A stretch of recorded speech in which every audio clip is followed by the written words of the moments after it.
sesión 3 de nuestro curso titulado Introducción a la Teología Reformada. La semana pasada comenzamos este curso con la primer sola. ¿Cuál fue esa sola? Sola Escritura. ¿Con qué sola debemos proceder? Vamos a proceder, aunque hay varias formas de hacerlo, nosotros vamos a proceder con sola gratia o sola gracia. Hermanos, la palabra gracia es una palabra extraña en nuestros días. Mi respuesta es que no. Mi respuesta es que no. Mi respuesta es que la palabra gracia es común. Imagínate que tú estás en la escuela o en tu trabajo o en el súper y te encuentras con dos personas, dos compañeros. Uno es católico y el otro es un cristiano arminiano. Y después de escucharlos alegar, el católico habla del bautismo y el católico habla de las buenas obras, y el arminiano habla de tomar tu decisión y todo eso. Y tú pues toma tu decisión para ayudarle a Dios. Entonces tú solo has escuchado, tienes 20 minutos escuchando a estos dos. Y de repente dices, voy a hacer un comentario que los destruya, que los dos sean confrontados. Entonces preparas por 20 minutos tu frase y están hablando y solo estás esperando el momento exacto para entrar y hacer una chuza completa con estos dos. Y entonces dices, amigos, la diferencia entre ustedes y yo es que yo creo en la gracia. Y de repente tus amigos solo te están viendo así como... Y te contestan, el católico te dice, yo también. Y te dice el católico, no podríamos ser salvos aparte de la gracia. Y el arminiano dice, yo también. Es la gracia del Señor. ¿Qué pasó? Es que la palabra gracia es una que es usada muy frecuentemente. Esta palabra no es extraña a nuestra cultura, no es extraña al evangelicalismo de nuestros días. Es más, no es extraña ni a los católicos. Pero lo que hace diferente a esta doctrina reformada no es tanto que predicamos gracia, sino que predicamos sola gracia, sola gratia. Dos cosas muy distintas pueden implicarse. El católico puede decirte que cree en la gracia, el arminiano también y el cristiano también. Pero el cristiano, principalmente aquel que conoce su doctrina, no solo predica la gracia, pero predica esta gracia que es sola gracia. Así que permítanme entonces, habiéndonos introducido de esta manera, permítanme entonces ahora definir qué queremos decir con sola gracia. Y ustedes me van a ayudar. Hermanos, ¿qué es gracia? Yo sé que todos saben esta definición. ¿Qué es gracia? Hay una respuesta común. ¿Qué es gracia?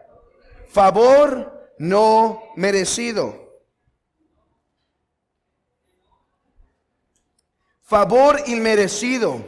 Entonces, sola gracia quiere decir que la causa por la cual Dios ha obrado con nosotros como no merecíamos es única y solamente por su propia voluntad. O sea, Dios ha hecho gracia con nosotros, nos ha dado un favor no merecido. Cuando nosotros agregamos a esto que esta gracia es sola gratia, nosotros estamos diciendo que este favor inmerecido que Dios nos dio, no nos lo dio porque Él vio en el futuro que nos íbamos a portar bien y dijo, a Él sí hay que ayudarlo. No es porque vio en una bola de cristal y dijo, mira, Él sí me va a recibir en su corazón, a Él le voy a dar gracia. La única causa por la cual Dios actuó de manera de gracia con nosotros es por su propia voluntad, de acuerdo a su beneplácito. No hay algo fuera de Dios que lo haya movido a actuar de manera de gracia con nosotros. No hay algo. Eso es lo que vamos a explicar en los minutos que nos sobran. Que sola gratia quiere decir que el hombre, la razón por la que ha recibido el favor de Dios, es sola y únicamente por el beneplácito del Señor. Pero antes de continuar con el contexto histórico, vamos a pasar al contexto histórico, pero antes de eso, es necesario hacer una explicación. ¿Por qué seguimos con esta sola? ¿Por qué no seguimos con sola fide o solus Christus? Explicamos la ocasión pasada que la razón por la cual comenzamos con sola escritura es porque los reformadores enseñaron, de acuerdo a las escrituras, y nosotros lo creemos porque está en las escrituras, ellos enseñaron que la Biblia es la máxima autoridad. Podemos leer los credos y los concilios y los comentaristas y las confesiones para que nos dirijan y nos den sabiduría, sí.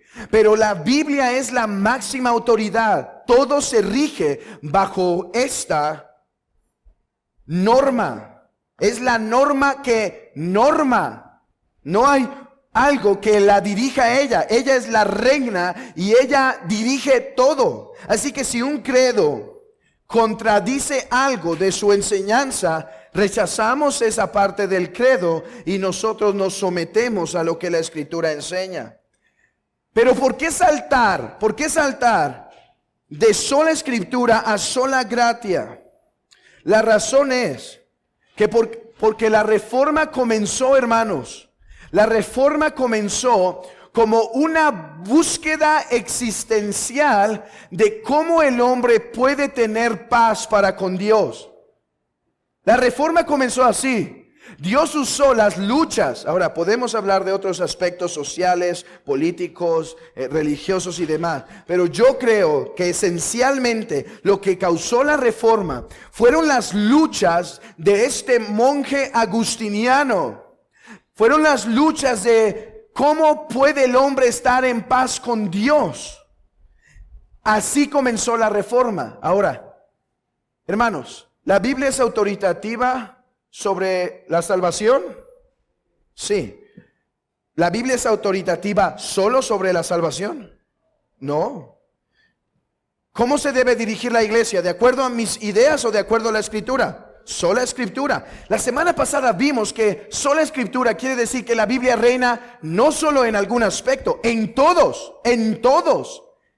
Pero debido a que la reforma inició como esa búsqueda existencial de cómo es que el hombre puede tener paz con Dios, la respuesta más inmediata es no por tus obras, por la gracia. ¿Sí? Es por eso que procedemos de sola escritura. Lo que quiero decir es esto. Sola escritura. ¿Cuál sería el otro tema que podemos hablar?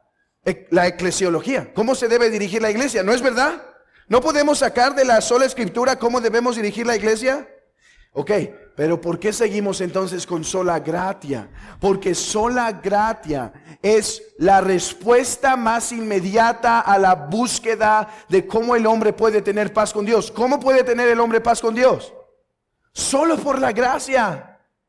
Medievales, ustedes que están haciendo sus obras, la forma en la que el hombre puede tener el perdón de sus pecados es por la gracia. Entonces, quiero que vean esto como una pirámide en la que estamos construyendo. Es una pirámide lógica más que una pirámide en orden de importancia. Su orden es más lógico que de importancia. Todas son importantes, solo es un orden lógico.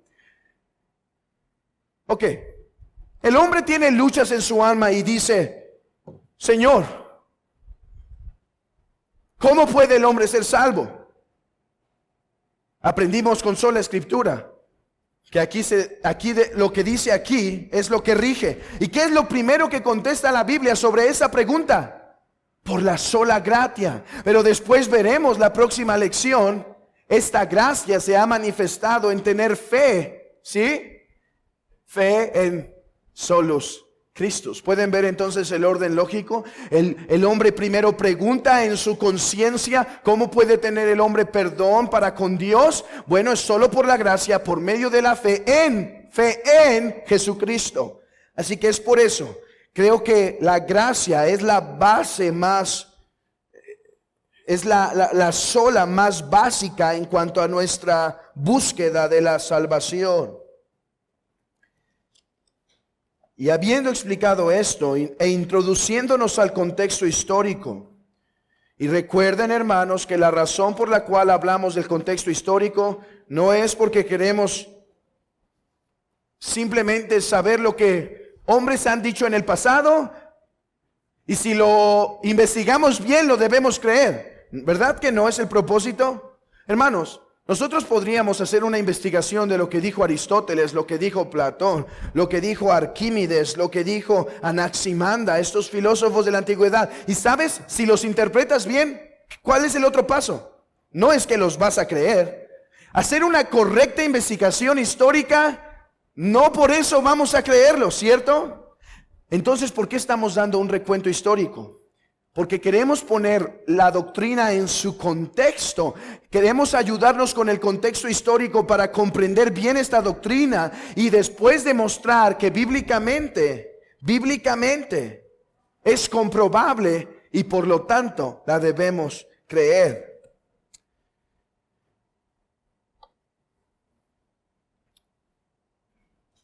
En el siglo XVI y aún desde años atrás, no era cosa extraña hablar de la gracia para los reformadores, para los teólogos medievales. No era cosa extraña. Había dos ramas de teología. Ahorita no las voy a explicar en su totalidad, las explicaremos más adelante. Pero había una rama de la teología que se llamaba vía moderna y otra la vía antigua. La vía antigua. Que en el tiempo de la Reforma eran las dos principales ramas de la teología. Una era más inclinada a la gracia y la otra era más inclinada a las obras, pero ambas usaban la palabra gracia. Entonces, si pensamos que la Reforma se trató de introducir la palabra gracia, estamos equivocados. Roma usa y Roma usará en la manera de describir su salvación la palabra y el concepto de la gracia. Entonces, ¿cómo comprendemos este debate? Hermanos, la manera más fácil, creo yo, es ir no solo a 1600, no solo al 1600 donde se da la reforma. ¿Saben a dónde tenemos que ir? Ni al 1500.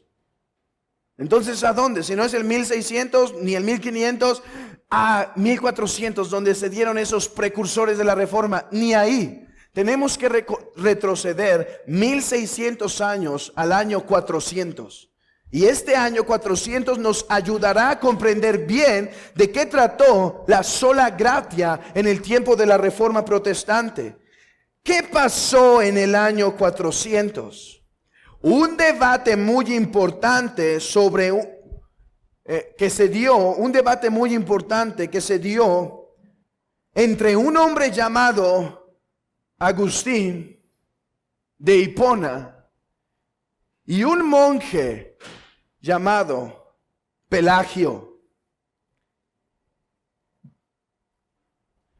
Hubo un debate entre estos dos hombres que dio a la Reforma la base teológica para su desarrollo. Y es muy importante. ¿Saben por qué? ¿Saben qué es lo bueno de ir tan atrás? La vez pasada, mientras estábamos predicando sola gratia, alguien escribió en los comentarios del internet que nosotros estábamos haciendo nuestra investigación solo hasta el año 600 y no más atrás. Porque si fuéramos más atrás, los padres apostólicos y los padres griegos no nos apoyarían. Eso es una falsedad. Y aún con esto, aún al ir 400 años después de Cristo, nos ayuda a demostrar que nuestra fe no es innovadora, que esta ha sido la fe que ha sido confesada por los santos desde el principio. Eso demostrará que nuestra doctrina no está en contra de la historia de la iglesia, pero en armonía. Pero regresando al tema. En esos tiempos, hermanos, los libros no solo eran caros, e imposibles de obtener, pero además eran escasos, y muchas personas no sabían leer. Entonces, ¿cómo hacía un autor conocido sus escritos en ese tiempo? ¿Sabes qué hacía? Se hacían tipo conferencias. No eran tal cual como la conocemos en nuestros días, pero se reunía una cierta cantidad de personas y el hombre que escribió, el autor o un representante, leían audiblemente, leían en voz audible a toda la congregación las enseñanzas. Y una vez, mientras pasaba el monje Pelagio, el libro llamado Las Confesiones de San Agustín estaban siendo leídas mientras él pasaba, y escuchó algo que lo enfureció, escuchó algo que lo molestó a tal grado, lo molestó a tal grado que provocó casi una contienda entre él y el que estaba leyendo el libro. ¿Y qué fue lo que escuchó que lo hizo enojar tanto? Hermanos, Pelagio no era un ateo que simplemente estaba en contra de Dios y cada persona que hablaba de Dios, él se iba a oponer. Era un monje. Es más, él era líder de un grupo. Él era como un tipo pastor de un grupo. Él se supone estaba siguiendo a Dios. Así que, ¿qué fue lo que le molestó si las confesiones son tan espirituales, por decir una palabra? Él escuchó esto. Señor, dame lo que pides y pide lo que mandas. Las Confesiones de Agustín es uno de los tratados más excelentes en toda la historia de la humanidad. Es una autobiografía combinada con grandes principios teológicos, pero hecha en forma de una oración. ¿Sabían eso? Es una autobiografía, pero en esta autobiografía, Agustín está orando, se supone. Entonces, está dando su biografía a través de la oración para explicar la teología. Obra excepcional. Y dentro de esto, cuando él está hablando de su incapacidad de salvarse, Agustín, en el contexto de las confesiones, dice esto: Señor, dame lo que pides y pide lo que mandas. Teológicamente lo que quiere decir es: Señor, ¿qué vas a requerir? Dame la capacidad de obedecerte. Requiere todo lo que quieras, pero dame la capacidad. ¿Le suena esto a os es necesario nacer de nuevo? Una incapacidad. Agustín estaba manifestando que el hombre, antes de su estado en Cristo, está incapacitado de hacer el bien. Y por eso debe orar: Señor, dame lo que pides y pide lo que mandas. Esto fue lo que molestó al monje Pelagio. Esto fue lo que comenzó un gran debate entre estos dos hombres, y entre los seguidores de Pelagio y entre los seguidores de Agustín.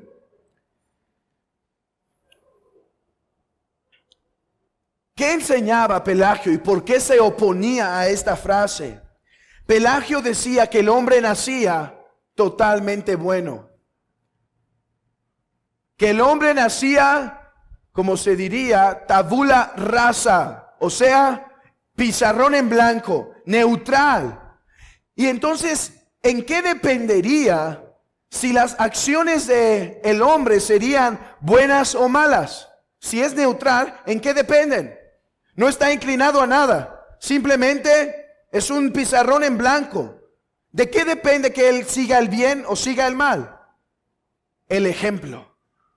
El ejemplo, esto es lo que enseñaba Pelagio, no es lo que enseñamos aquí. El ejemplo.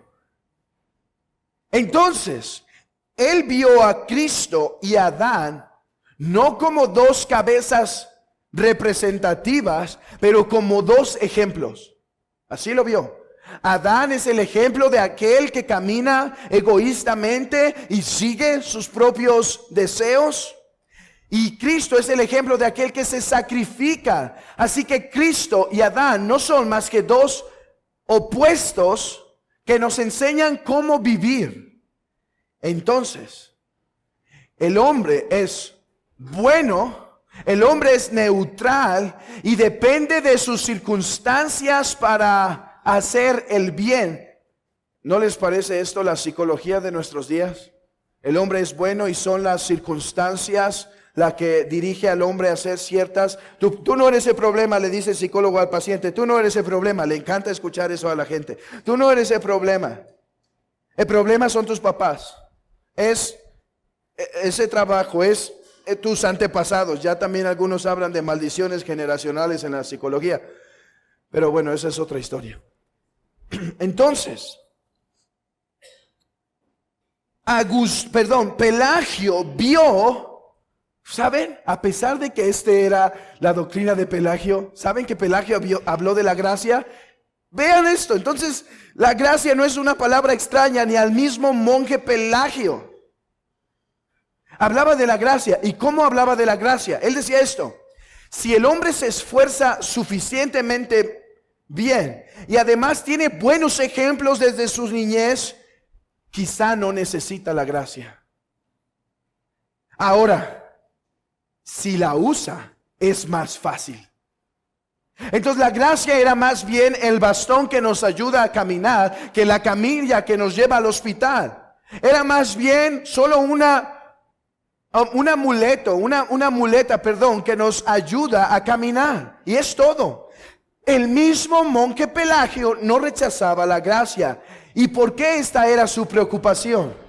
Porque él decía, hermanos, Pelagio vivió en un tiempo donde el cristianismo ya se había asentado. Por un momento, ¿saben cuál era el estándar de cristianismo? Morir como mártir. Ese era el estándar. Pero después de que el cristianismo se comenzó a asentar, ¿saben cuál era el común denominador? Como el siglo XXI para los cristianos. Simplemente el cristianismo en muchos aspectos se mundanalizó. Y Pelagio estaba preocupado por la ética cristiana de los hombres, por su ética. Porque si todos decimos, Señor, yo no puedo hacer nada solo si tú me das. Hacía a los hombres irresponsables. Pero lo que no entendía Pelagio es que Agustín no promovía una vida desmedida y desorganizada en los placeres, sino que Agustín reconocía que el primer paso, que lo que nos impulsa a buscar a Dios, no nace del hombre, tiene que ser creado por Dios, porque nosotros estamos muertos naturalmente. Nosotros estamos muertos al pecado, incapacitados de hacer el bien. Y aquí es donde Agustín formuló, al menos incipientemente, pero inició lo que fueron llamados los 4 estados del hombre. Y Agustín entendió esto. ¿Por qué decimos a los hombres que son pecadores? Muchos dirían, porque pecan. Sí, si tú ves a alguien que roba continuamente, ¿cómo le vas a llamar? Ladrón. ¿Por qué le decimos a los hombres pecadores? Porque pecan. Pero Agustín dijo no. Estamos poniendo el rifle al revés. La pregunta es, ¿por qué pecan? No por qué les decimos pecador, ¿por qué pecan? Pecan porque son pecadores. No les decimos que son pecadores porque han hecho algo repetitivamente, no, lo hacen repetitivamente porque esos son en su naturaleza. El hombre peca porque es pecador, no es pecador porque peca. Peca porque es pecador en su naturaleza. Agustín entendió que Adán no solamente es un mal ejemplo de obediencia, pero que Adán, su pecado, nos dañó en dos aspectos. Nos dañó en darnos culpa y nos dañó en darnos un corazón malo. Así que el hombre está muerto en sus delitos y pecados. Entonces, ¿cómo puede un muerto hacer el bien? No puede. Necesita que, si el hombre será salvo, que Dios inicie. Y hermanos, esto fue lo que llevó al debate de la predestinación. Ahora, el debate es muy extenso, es muy interesante, pero creo que tenemos que pasar, habiendo visto este contexto, debemos pasar al siglo XVI. Y este es nuestro eslabón para pasar al siglo XVI.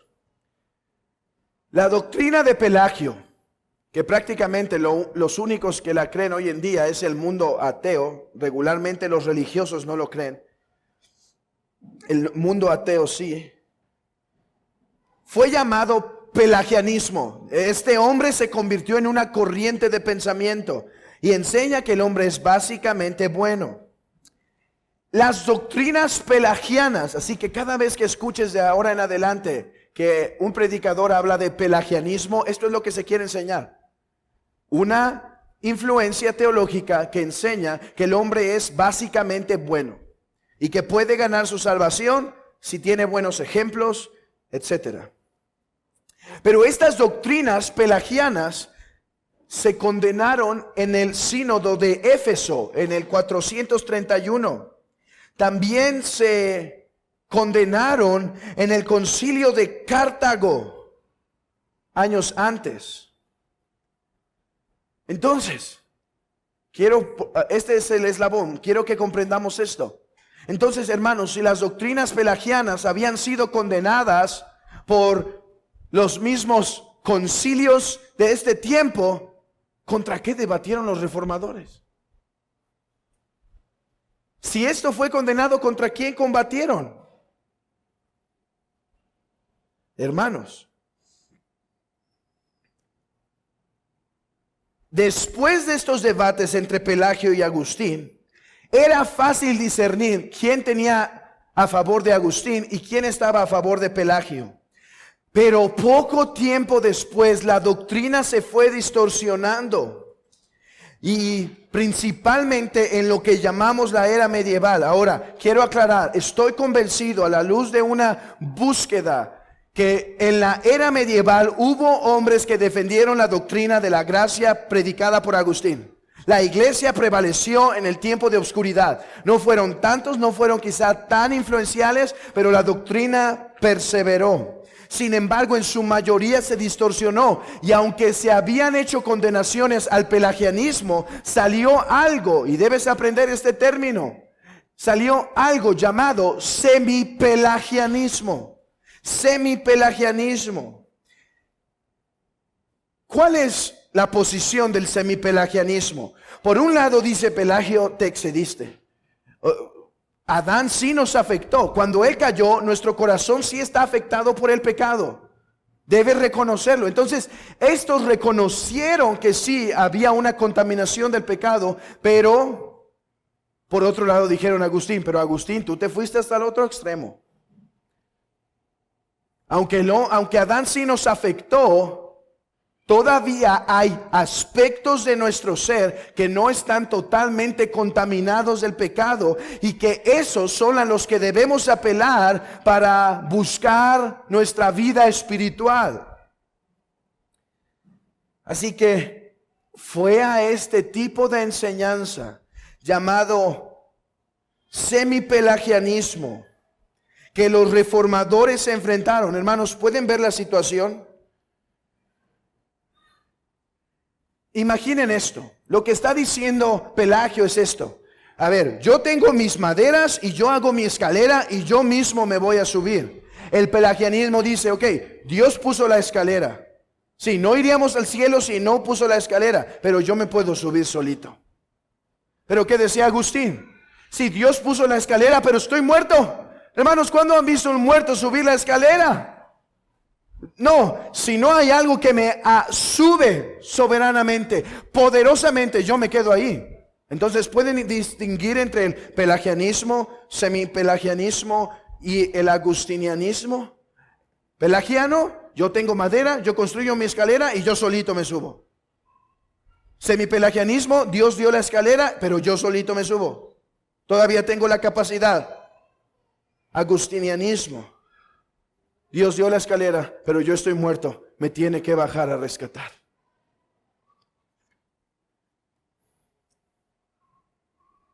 Gabriel Biel fue uno de los principales exponentes de lo que fue conocido como la vía moderna. Y la vía moderna, hermanos, era un semipelagianismo muy fuerte. O sea, el hombre todavía puede subirse solito. Y él formuló su doctrina de la gracia, hermanos, su doctrina de la gracia, bajo el concepto latino, del latín, pactum. Y prácticamente su teología se resume en esto: haz tu mejor esfuerzo para recibir la gracia. Miren esto. Gabriel Biel formuló su teología de esta manera. Él dijo: Dios ha hecho un pacto con los hombres y ha dicho, si tú haces tu mejor esfuerzo, aunque no sea perfecto, yo te voy a introducir a mi gracia y te voy a dar gracia para que te sigas esforzando en la vida. Prácticamente fue su teología. Así que hizo varias definiciones.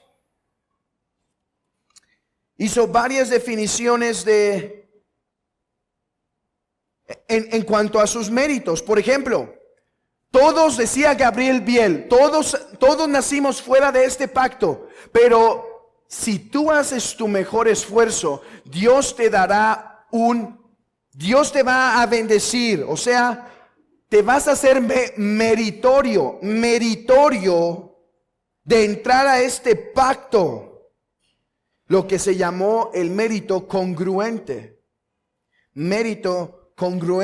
O sea, yo reconozco, era la teología de Gabriel Biel, como si Dios dijera, mira, yo te he visto que te has esforzado en la vida, sé que le has echado ganas, has ido a la iglesia, te has comulgado, te has hecho esto, has hecho a los pobres, he visto que le has echado ganas, pero sabes, todas tus buenas obras tienen este pecado, pero como hiciste tu máximo esfuerzo, yo te voy a introducir. Y ahora te voy a dar gracia para que le sigas echando ganas. Y entonces ahora no ganes méritos congruentes, sino méritos condignos. O sea, méritos que sí sean dignos. Entonces, te hagas tan perfecto a través de tus obras que tengas que pasar menos tiempos en el purgatorio y puedas accesar directamente a Dios.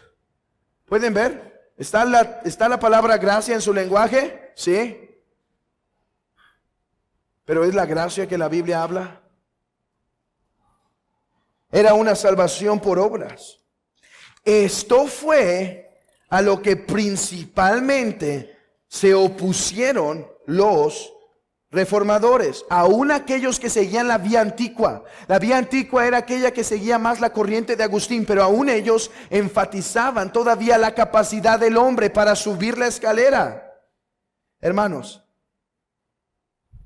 y es aquí, miren, quiero aclarar algo. El catolicismo romano, mucho del catolicismo romano es semipelagianismo. Ya lo hemos explicado que mucho del arminianismo, muchos que son arminianos, yo diría que son más semipelagianos que arminianos, pero lo que quiero explicar es esto. Hay cristianos que pueden ser arminianos, que no los vamos a comparar con los católicos romanos, pero quiero explicarles algo. Todavía está esa semilla de tus obras aún en el arminianismo. Se dicen cristianos, pero nota esto. Si tu predicación se basa en, ok, Dios hizo el 99%, tú das el último. ¿Quién está dando el último paso? O sea, el pelagianismo ve al hombre como un musculoso deportista con toda la riqueza. El semipelagianismo ve al hombre como un hombre fuerte pero sin recurso para construir una escalera. El arminianismo ve al hombre golpeado, tirado, pobre, masacrado, pero ¿saben? Todavía tiene un poquitito de fuerza. Todavía puede levantar un poco la mano. El verdadero cristianismo ve al hombre muerto, no enfermo. Es por eso que he dicho en ocasiones pasadas que el arminianismo en su manera consistente termina siendo un tipo de salvación por obras. Porque si tú das tu último paso, llámale como quieras a eso, tú eres el que está moviendo tu voluntad. Lutero enseñó un tiempo estas doctrinas. De hecho, algunos se confunden con Lutero y a veces vienen y dicen, mira, tu Lutero era más católico que reformado. Y simplemente les tenemos que preguntar, a ver, ¿de cuándo es ese escrito? ¿Cuándo lo escribió? 1517, ok, todavía ni se reformaba. Lutero creyó en la vía moderna, la más hereje, después pasó a la vía antigua, la menos hereje, y después pasó a entender la verdadera doctrina de la gracia. Miren lo que dijo. Él se instruyó bajo la doctrina de Gabriel Biel y dijo esto: la persona que cree que puede obtener gracia por hacer lo que es en él, o sea, hacer su mejor esfuerzo, añade pecado a su pecado de manera que viene a ser doblemente culpable. Y Juan Calvino, en el mismo sentir, dijo una vez: debido a la esclavitud del pecado a la cual la voluntad está cautiva, ésta no puede mover hacia el bien, mucho menos aplicarse en todo esto, porque el movimiento de esta es el principio de la conversión, la cual atribuye Dios, la Escritura, solamente a Dios. Dice, ok, el primer paso no está en el hombre, el primer paso debe estar en Dios, porque esa es la conversión y la Biblia solo la atribuye a Dios. Ok, podemos ver entonces el contexto histórico. ¿Contra qué estaban luchando los reformadores? Contra la exclusividad de la gracia como la causa de nuestra salvación. ¿Cuál es la causa de la salvación para un arminiano?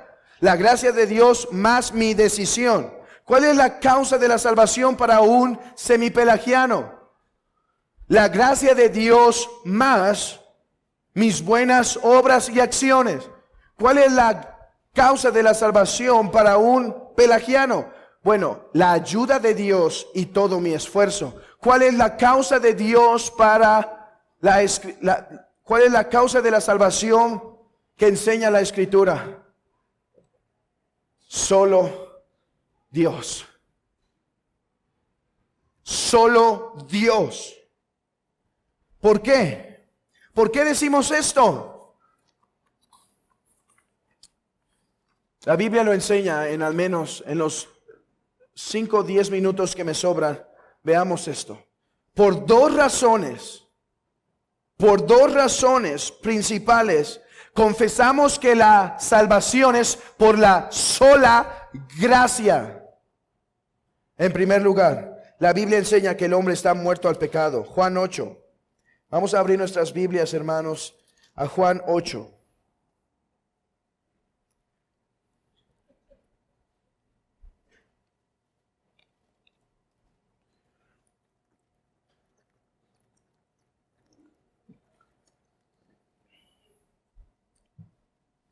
Juan 8, que dice: Jesús le respondió: de cierto os digo que todo aquel que hace pecado, esclavo es del pecado. Romanos capítulo 2.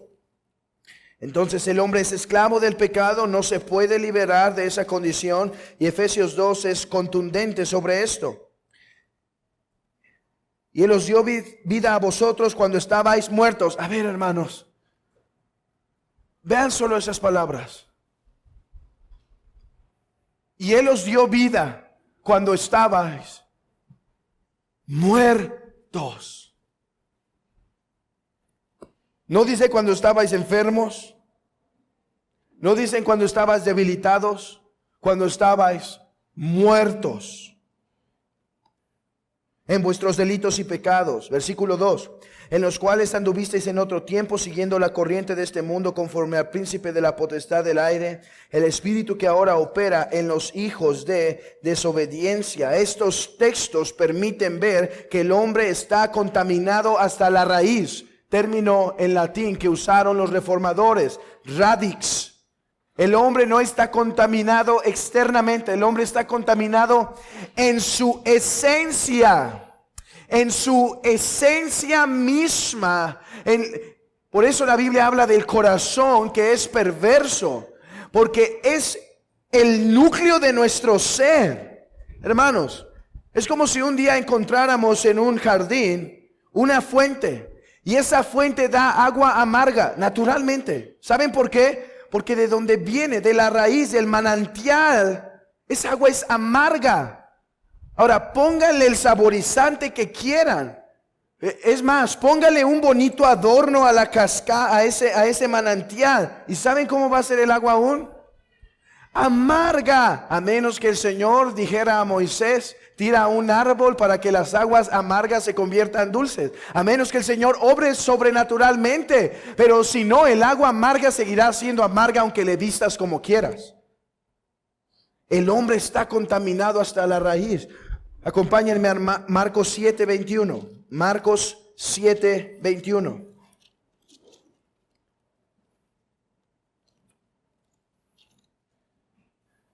Porque de dentro del corazón de los hombres salen los malos pensamientos, los adulterios, las fornicaciones, los homicidios, los hurtos, la avaricia, las maldades, el engaño, la lascivia, la envidia, la maledicencia, la soberbia, la insensatez. Todas estas maldades de dentro salen y contaminan al hombre. ¿Por qué nuestros hijos tienen tales actitudes pecaminosas? Y a veces decimos, sinceramente podemos decir, oye, pero eso nunca lo ha visto en la casa. Pero ¿sabes? De dentro del corazón salen sus maldades. Es verdad, nuestro ejemplo puede ayudar a empeorar las cosas. Pero de dentro del corazón el hombre tiene una raíz, un manantial, una fuente que lo hace pecador. Ya hemos explicado, esto no quiere decir que el hombre no puede hacer un bien horizontal, pero que ese bien horizontal solo es entre prójimos. Nunca el bien que podemos hacer afectará en la medida espiritual. El hombre está muerto. El hombre está muerto en sus delitos y pecados y no puede hacer nada. Hermanos, ¿por qué nos reunimos los miércoles a orar? Una razón es porque sabemos que aunque Dios usa la predicación para salvar, no será por medio de la manipulación, no será por medio de la habilidad del predicador, será porque el Dios soberano le dé un nuevo corazón a la persona que está escuchando, ese corazón que puede creer, y entonces con ese corazón esa persona crea. Por eso oramos, porque el hombre está totalmente incapacitado. De hecho, Martín Lutero escribió un libro en contra de Erasmo que se llama La cautividad de la voluntad humana. Erasmo había mantenido una distancia en cuanto a los reformadores, ni los apoyaba ni los condenaba. Pero llegó un momento en donde Erasmo ya se enojó, porque Erasmo siempre fue católico, hizo varias cosas buenas, como traducir el Nuevo Testamento, más bien ir al griego para el Nuevo Testamento. Hizo varias cosas buenas, pero él siempre permaneció católico. Cuando vio a Lutero, Erasmo, cuando lo vio a Lutero excederse en su crítica en contra de la iglesia, él dijo, no, ahora sí haré un libro que manifieste que yo estoy separado de Lutero. Y este libro se llamó el libre albedrío. El libre albedrío, así se llamó el libro. Entonces cuando en ese libro, hermanos, a veces Erasmo no fue muy amable para con Lutero, le decía cosas feas. Y Lutero no había aprendido a controlar tampoco su manera de responder. Pero cuando le llega el libro, entonces Lutero hace su libro, La esclavitud de la voluntad humana. ¿Y saben cómo empieza? Lutero dijo a alguien, dice, este perro. Después dijo Lutero, cerdos. Le dijo al Papa anticristo. Y dijo de los monjes que eran unos perversos. Ahora imagínense cómo le va a contestar a este hombre Erasmo que lo está atacando directamente. Pero ¿saben cómo empieza? Te agradezco, Erasmo. ¿Qué? ¿Por qué? Y él dice, te agradezco, Erasmo. Todos se han puesto a discutir sobre cosas superficiales. Que si la idolatría, que si el purgatorio. No es que no sean importantes, pero tú has atacado en el mero centro de mi teología. Tú no te has ido por las ramas, tú has ido al centro. ¿Qué? Tú dices que el hombre es bueno en su voluntad. Yo digo que el hombre es esclavo de una voluntad pecaminosa. El hombre está totalmente incapacitado. Y dentro de este libro llamado La esclavitud, la cautividad de la voluntad humana, él dice lo siguiente. Él dice, Erasmo, si la voluntad, el último paso está en el hombre, ¿por qué oras por la salvación de tus parientes? ¿No es eso reconocer que el último voluntad está en Dios? ¿No es eso reconocer que la última causa por la cual el hombre se salva es por causa de la gracia soberana de Dios? Así llamó Lutero, Agustín. La gracia de Dios. De hecho, por eso se llama así la iglesia de Querétaro. Gozo soberano. Porque Agustín decía, todos nos movemos a causa de nuestros gozos. Nuestra voluntad se mueve por lo que más deseamos. Y mientras no te tengamos a ti, nuestra voluntad va a esta pasión, va a esta pasión, a esta pasión. Nuestra voluntad está como aguas por todos lados. Quiere encontrar satisfacción. Nuestra voluntad se mueve buscando pasiones diferentes, dice, pero cuando llega este gozo soberano, cuando por la voluntad, por el decreto, por el mandato de Dios, Dios dice a nuestro corazón, sea la luz, cuando Dios da gracia en ese corazón perverso, entonces sí, tú serás nuestro gozo. Hasta ese momento, hasta que Él diga, en ti pondré mi gozo. Por eso dijo Agustín, tú eres mi gozo, pero no solo mi gozo, sino mi gozo soberano. Yo me deleito en ti cuando tú dijiste, vive, cuando tú dijiste, cree, cuando tú me diste vida, yo me pude deleitar en ti. Antes buscaba en otras muchas fuentes rotas y vacías, pero ahora busco en ti. Entonces, avanzaremos más en esto, hermanos, cuando lleguemos a las doctrinas de la gracia. ¿Saben qué haremos en las 5 puntos de las doctrinas de la gracia? Mostrar que la salvación es por la gracia.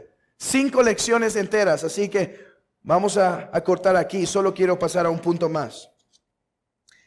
¿Por qué creemos que la salvación es por la sola gracia? Porque el hombre es esclavo al pecado y un esclavo no puede hacer más a lo que está esclavo, pecado. Pero hermanos, ¿por qué creemos en la salvación por gracia? ¿Cuál sería la respuesta más sencilla que podríamos dar? Pues porque la Biblia dice que es por gracia. Hermanos, no es la discusión con alguien que dice que no es por gracia totalmente. No es que nosotros le comprobemos. El problema lo tiene él. Muéstrame que estos textos que dicen que es por gracia, no es por gracia. Miren, vamos a algunos. Efesios 2, 4 al 5. Miren, podemos ir a varios de Efesios y aquí podemos concluir. Vamos a Efesios 1:7 primero. Efesios 1:7.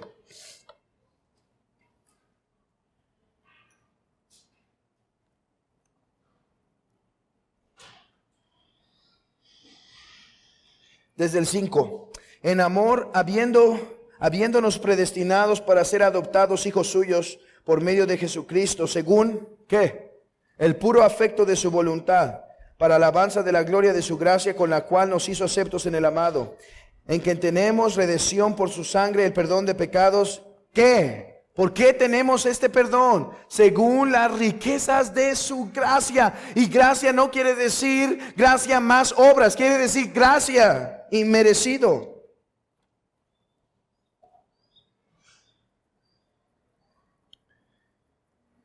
Versículo 11, en él asimismo tuvimos herencia, habiendo sido predestinados como al propósito que hace todas las cosas según el designio de su voluntad.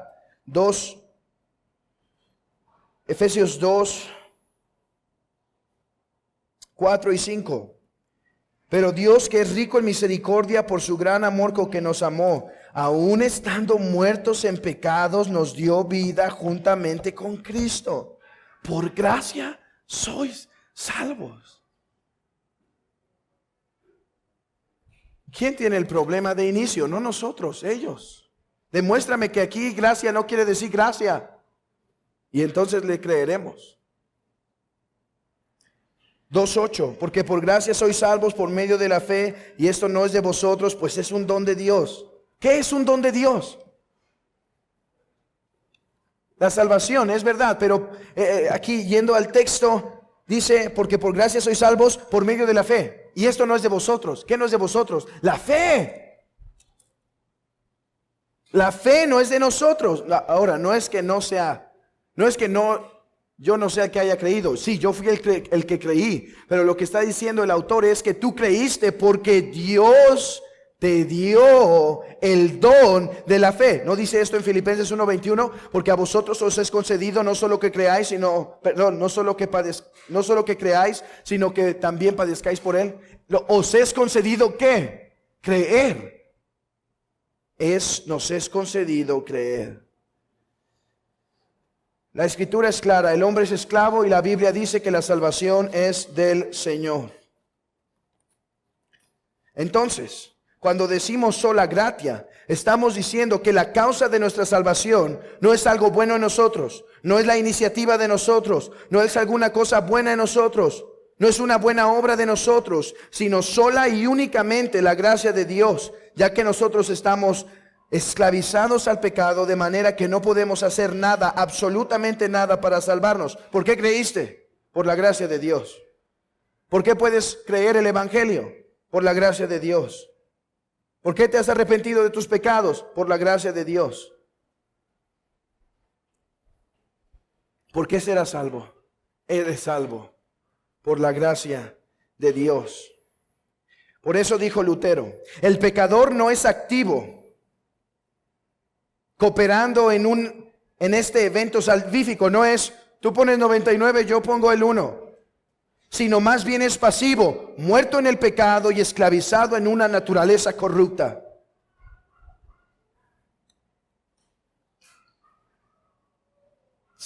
Cuatro aplicaciones, hermanos. 4 aplicaciones de esto. Luchemos en nuestra iglesia por exaltar la gloria de Dios. Oremos porque el púlpito de nuestra iglesia siempre se mantenga haciendo estas 2 cosas: humillando al pecador, predicando en contra del pecado, afirmando la ira de Dios, afirmando la veracidad del infierno, afirmando la realidad de la santidad de Dios y la ley de Dios, con tal que las personas puedan encontrar el perdón de sus pecados. ¿En sus obras? No, en la sola gracia de Dios. Hermanos, en la providencia de Dios, hoy por la mañana en el sermón de la regeneración y en la tarde, nos hemos introducido a este tema de la sola gracia. Quizá el Señor nos quiere mostrar de no jactarnos de nada que hay en nosotros. Gloria al Señor por la iglesia que el Señor ha formado, pero la gloria es única y exclusivamente de Él. Además, que la iglesia aprenda a orar intensamente, sabiendo que solo Dios es el que mueve y cambia los corazones.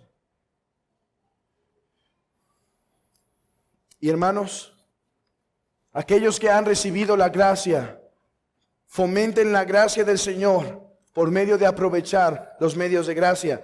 Hay una cosa que sola gracia no quiere decir, y no quiere decir yo y mi Biblia en lo oculto y la iglesia no me importa. Sola gracia no echa a un lado la importancia de la iglesia y los medios de la gracia en la iglesia. ¿Sabes? Leímos hoy en 1 Corintios 1 que Dios decidió salvar a los hombres por la locura de la predicación. ¿El Espíritu es soberano para salvar? Sí, pero ha decidido salvar soberanamente por medio de la predicación. El cristiano crecerá en la gracia en la medida que el Espíritu del Señor lo bendiga por medio de usar los medios de gracia. Hermanos, oremos que el Señor mantenga a nuestra iglesia predicando la gracia y que derrame la gracia en los corazones de nuestros familiares que no han creído. La próxima sesión continuaremos con sola fide.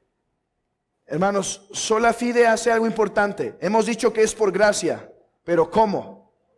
Veremos la próxima ocasión que es por medio de la fe. ¿Qué queremos decir que es por medio de la fe?